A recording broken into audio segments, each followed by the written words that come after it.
Bonsoir à tous. Donc ce soir, vidéo numéro 5, concernant la lecture de mon roman La conscience sans état d'âme. Paragraphe 5, bouquet. À bord du train. Derrière les rideaux de fine dentelle, défilait une forêt majestueuse d'êtres et de mélèzes. Elle était immense, effrayante et sans limite. Pour m'accompagner ce matin, je choisis pour ambiance musicale On the Turning Away de Pink Floyd. Ma bouche était pâteuse et Dieu sait combien mon haleine devait empester l'alcool. Avec la Volca au gingembre, j'avais trouvé comme une vieille amie, une amante fidèle qui me suivait dans tous mes troubles, dans toutes mes expériences et aussi dans mes rêves. J'étais devenu dépendant de la Volca, si bien qu'elle me semblait être indispensable pour me libérer l'esprit au détriment de la rationalité. Quel moment merveilleux pour m'ouvrir à la physique quantique. J'étais dans les conditions idéales, maturité, solitude, temps et envie. Il n'y avait plus qu'à s'y mettre.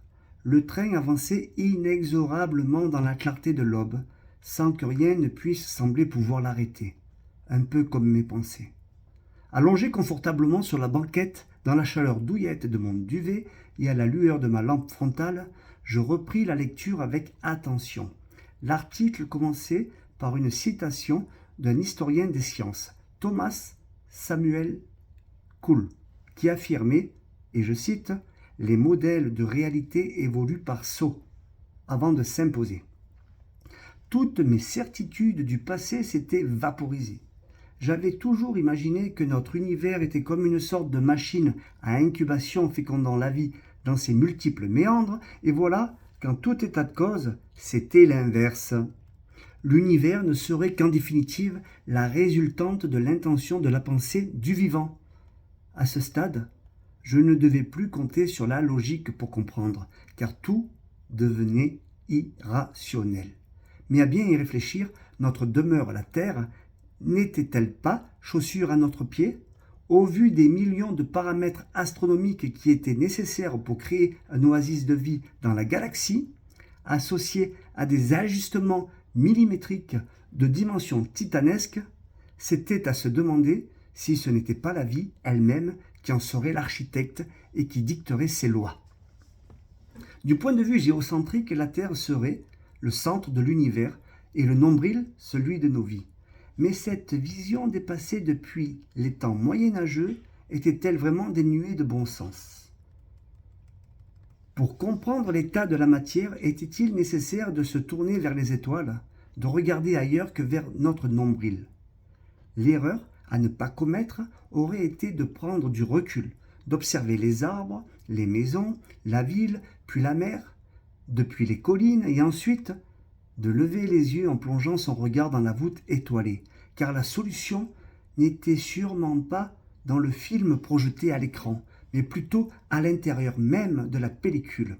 Alors zoomons, zoomons encore plus, rentrons dans la matière, dans la molécule, dans l'atome, dans l'électron, dans la particule de lumière, et bienvenue dans le monde quantique, quand la matière devient énigmatique, onde de probabilité, énergie et information.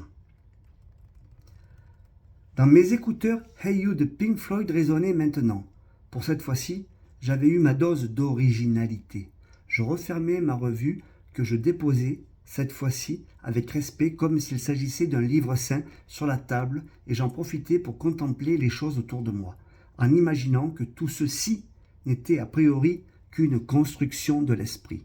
Ma cabine était étroite comme un couloir, mais très confortable. Un petit lit escamotable en banquette, aménagé sous une étagère en bois laqué, et une table basse se faisaient face dans une ambiance rococo.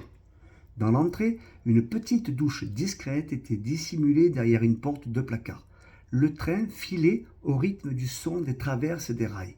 Parfois, dans des zones clairsemées de la forêt, surgissaient brièvement des lumières sporadiques de villes lointaines qui s'évanouissaient dans la végétation. Cette journée avait commencé sur les chapeaux de roue. Je m'assis dans mon lit, je saisis mon crayon et j'annotai ma deuxième hypothèse dans mon calepin. La matière semblerait n'être qu'une conception de l'esprit et la vie une matrice, une sorte de bouquet d'informations venu tout droit du monde de l'infiniment petit. Je n'avais pas réellement conscience de ce que j'écrivais. Cette vision du monde était trop fraîche pour que je la digère rapidement. Alors je rajoutais une série de points d'interrogation et d'exclamation pour me rappeler que tout ceci n'était qu'hypothèse. Enfin, je me souviens d'être resté un long moment à contempler les silhouettes des arbres par-delà la fenêtre avant de replonger dans la chaleur de mon duvet pour prolonger ma nuit. Merci de votre écoute et je vous donne rendez-vous pour la prochaine vidéo. Ciao!